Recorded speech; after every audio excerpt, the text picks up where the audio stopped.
देखिए इकराम जी, हमारा तो सबसे पहले एक ही जो आज मेन जो इशू है, मैं लास्ट टाइम भी यहाँ पे आया, सेम इशू फेस किया हमने, जो कि बैंक को लेकर के था। उसमें एटीएम का सबसे मेन इशू रहा।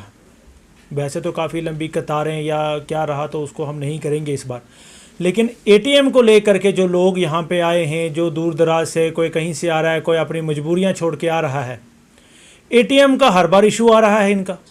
मेरे लास्ट टाइम भी मैनेजर से बात हुई, और भी स्टाफ थे जो, उनसे भी मेरी बात हुई। उन्होंने भी कहा कि कुछ एसी का इशू आ रहा है, हीट अप कर रहा है सिस्टम। उन्होंने कहा कि हम एज सोन एज पॉसिबल इस इशू को हम रिज़ॉल्व करेंगे। लेकिन फिर से हमने देखा कि दूसरी बार, तीसरी बार, आज मैं थर्ड टाइम यहाँ पे गया हूँ, आज भी सेम ही इशू है कि आप एसी का बताया है कि एसी का है। अब देखिए, इसमें एसी तो पब्लिक का काम नहीं है लगाना, इसमें एलडीएम साहब देखें, जो जनरल मैनेजर हैं वो देखें, चाहे हेड ऑफिस में कंप्लेन कीजिए। इस इशू को रिज़ॉल्व करना है। ये इशू 2 दिन का था, 3 दिन का था, जबकि इसको 1.5 महीने से ज़्यादा हो चुका है। ठीक है ना, को बहुत सारे लंबी कतारों में लोग खड़े हैं। आप पता है बारिश का मौसम है, पीछे कैसा मौसम गया। तो इस इशू को प्लीज़ इस पे थोड़ा सा संज्ञान लें, इस चीज़ पे कि क्या इसमें इशू फेस। देखिए, मैं एक चीज़ बात बताऊं, बहानाबाजी का तो इसमें मैं नहीं कहूँगा, लेकिन मैं एक चीज़ आपको बता दूं कि अगर टेम्परेचर यहाँ पे हीट अप कर रहा है तो मुझे नहीं लगता कि शायद हमारे जम्मू से या राजस्थान से ज़्यादा यहाँ पे टेम्परेचर है। इतना को टेम्परेचर भी यहाँ पे हाई नहीं है, एक पहाड़ी इलाका है, यहाँ पे उतनी गर्मी भी नहीं पड़ी। अगर गर्मी पड़ी भी तो इसको इशू को रिजॉल्व कर देना चाहिए था। हफ्ता लगता, 10 दिन लगते हैं। आप मशीन नहीं के लिए कीजिए, आप हेड ऑफिस में कंप्लेन कीजिए। एटीएम है, या तो उसको एटीएम नहीं हो तो हम मानते हैं, है ना। अब छोटा सा हम हर वक्त बैंक की कतार में भी नहीं लग सकते। एटीएम इसीलिए किया है कि बंदा जल्द से जल्द अपने पैसा निकाले। हमें यहाँ से बच्चा भेजना पड़ रहा है, अरनास भेजना पड़ रहा है। अगर नहीं है तो आप बता दीजिए कि यहाँ पे नहीं है, तो फिर बंदा खुद से इंस्टॉल करवाए। भाई, हम अपने खुद से तो इंस्टॉल नहीं करवाएंगे, ये गवर्नमेंट का है, गवर्नमेंट इसको संज्ञान ले इस बारे में। हम अगर आप दरमाड़ी की बात करें तो आप, मैं इतना भी अगर कह दूँ कि जितनी दूर तक नज़रें जा रही हैं, ये सारा इलाका दरमाड़ी के अंदर ही है। अगर आप नाम पूछ रहे हैं तो नाम आप पटियां से आ जाएं, थुरू से आ जाएं, अरनास को छोड़ के आप मुसलोद से आ जाएं, पीछे चिरल से आ जाएं, आप पार बल्लड़ से आ जाएं, ठिल्लू से आ जाएं, थुरू से आ जाएं, सोंचल से आ जाएं, डाडा से आ जाएं, मुसलोद से आ जाएं। ये सारा एरिया ही इसके अंडर है। और नज़रें तो बड़ी कम इलाका, पहाड़ी इलाका है, नज़रें तो पहाड़ के पास जाके रुक जाएंगी। बहरहाल इन पहाड़ के उस साइड भी जाके जो इलाके हैं वो भी आके जिनको रुकना पड़ रहा है कतार में। अब बारिश देखिए, बारिश लगी हुई है बाहर, लेकिन लोग लाइन में लगे हुए हैं। मैं स्टाफ को नहीं दे रहा, स्टाफ अपना काम कर रहा है, बड़े अच्छे से काम कर रहा है, लेकिन मेरा काम है कि हमारा इशू जो है वो एटीएम का है। स्टाफ भी कितना काम करेगा, जब 200 लोग इकट्ठा हो गया, जब 150, जब 50 लोग इकट्ठा हो गया, कितनी जल्दी स्टाफ उसको, वो भी रोबोट नहीं है, वो भी आदमी है। लेकिन एटीएम का इशू है, ये 2 महीने से हम देख रहे हैं। तो इस पे मेरा है, ये इसी का मुद्दा है मेरा जी। हमें तो यही बताया गया कि हमें एसी का इशू है, लास्ट टाइम भी कहा एसी का इशू है। तो बस एसी का इशू है कि मशीन का इशू है, इसमें किसका फेलियर है, किसका फेलियर नहीं है, क्या स्टाफ का है, क्या हेड ऑफिस का है फेलियर है, क्या एलडीएम साहब का फेलियर है, वो मुझे नहीं पता चल रहा। मुझे तो लगता है कि अगर बंदे को आना हो तो बंदा तो 1 दिन में आ जाता है, और अगर बात पब्लिक के काम की हो तो वो तो as soon as possible, like within 24 hours में होना चाहिए। अगर पब्लिक की बात है, अगर बंदा एक अपना पर्सनली, एक अपनी छोटी सी परिवार अपने के लिए अगर 1 दिन में अप डाउन कर सकता है, ये तो पूरे पब्लिक की बात है। इसको इतना टाइम तो नहीं लगना चाहिए था, लेकिन हमने फिर भी जो 2 दिन दिए, 3 दिन दिए, ये 2 महीने हो गए इस इशू को।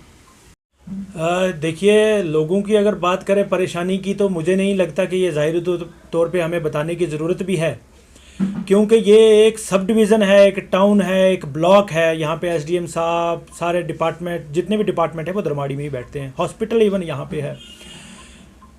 अगर किसी को परेशानी, खुदा ना खास्ता रब ना करे, किसी को अगर हॉस्पिटल का इशू बन रहा है, आप मुझे बात बताएं कि हॉस्पिटल वाला जो पेशेंट को लेके आया है, क्या वो कतार में लगेगा, या वो पहले अरनास जाएगा, या वो पहले मोहर जाएगा, वो पहले एटीएम में जाएगा कि मुझे जो पेशेंट है उसके लिए कुछ पैसे मुयस्सर करके मैं दवाइयाँ मुयस्सर कर सकूँ यहाँ पे। लेकिन एटीएम का यहाँ पे कोई इसमें नहीं है, हमें रोल देखने को नहीं मिल रहा है हमारे इलाके में। यहाँ पे कोई बाहर से, दूर दराज से लंचा हाड़ी वाला उस साइड से बंदा आ रहा है कि यहाँ से कुछ राशन लेके जाऊँ, यहाँ से कुछ खाने पीने की चीज़ें लेके जाऊँ, लेकिन एटीएम वर्क नहीं कर रहा। उससे पहले उसके लिए एक बता दिया गया कि आप लाइन में लगो, आप पैसे निकालो, उसके बाद आप लेके जाएं। मैं किसी स्टाफ को नहीं कह रहा, मैं ये सिर्फ हमारे यहाँ के जो बैंक के ऑफिसर हैं उनको कह रहा हूँ कि प्लीज़ इस इशू को जल्द से जल्द रिजॉल्व करें कि एसी का है या कोई मशीनरी का है वो तो हमें नहीं पता, लेकिन वो आप अपने एंड से देख करके इसको जल्द से जल्द क्लियर करें। देखिए, आपने सवाल में ही इस तरह का जवाब दे दिया कि हम भी इसमें क्या ही कहें। मैं आपको एक चीज़ बताऊं कि नरलू में कुछ कबल पहले 108 का एक्सीडेंट हुआ और 102 जो है वो इस इलाके को कवर कर रही है। एटीएम का जो मैंने इलाका बताया वो तो बहुत छोटा, और 102 का जो इलाका कवर कर रही है वो अकेली एम्बुलेंस आप खुद जानते हैं, चाहे वो अरनास मोहर तक को टच कर रही है। वो दरमाड़ी, थुरू, बासा, हाड़ीवाला, लंचा, पटियाँ, जितने भी इलाके इसमें एरिया में पड़ते हैं उन सब को वो अकेले एक एम्बुलेंस कवर कर रही है। वाकया ही ये सोचने वाली बात है कि अगर खुदा न खास्ता रब सबको तंदुरुस्तियाँ दे कि कोई पेशेंट एक ही वक्त में ईस्ट और वेस्ट में या नॉर्थ या साउथ में इस इलाके के 2 पेशेंट बीमार हो गए तो वो एक एम्बुलेंस पहले किसको कवर करेगी। ये वाकया ही सोचने के लिए बात है कि अगर जब वो एक्सीडेंट हुई 108 तो उसके बाद आज दिन तक 108 को वापस क्यों नहीं भेजा गया। क्या उसमें डील किसी की थी? क्या उसमें एडमिनिस्ट्रेशन की कमी थी? क्या ऊपर से इस चीज़ पे दबाव नहीं बनाया गया? या क्या हमें दबाव बनाना पड़ेगा फिर आप जा कर के एम्बुलेंस प्रोवाइड करेंगे? तो प्लीज़ इस चीज़ को दे। गुहार है मेरी, ये तमाम ऊपर ऑफिसर्स जितने भी हैं उनसे ये गुहार है कि प्लीज़ इस इशू को जल्द से जल्द रिजॉल्व करें और हमें जो है एम्बुलेंस मुयस्सर करवाएं। देखिए, हम तो पहले उनको बहुत बहुत मुबारकें पेश करते हैं। हम उनकी सलामती के लिए, उनकी सेहत के लिए उनको बहुत बहुत मुबारकें, और उनको रब तंदुरुस्त रखे और इसी तरह से उनको सक्सेस मिलती रहे। हम उनसे यही उम्मीद करते हैं कि वो अपने यहाँ पे आते ही, जैसे उन्होंने सडन जो दौरा किया हॉस्पिटल की, मैं इसी तरह से चाहूँगा कि वो इस इशू को भी जल्द से जल्द चेक करें आप कि क्या इसमें कमी रही है और हमें जितना जल्दी हो सके एम्बुलेंस प्रोवाइड करें। हम उनसे यही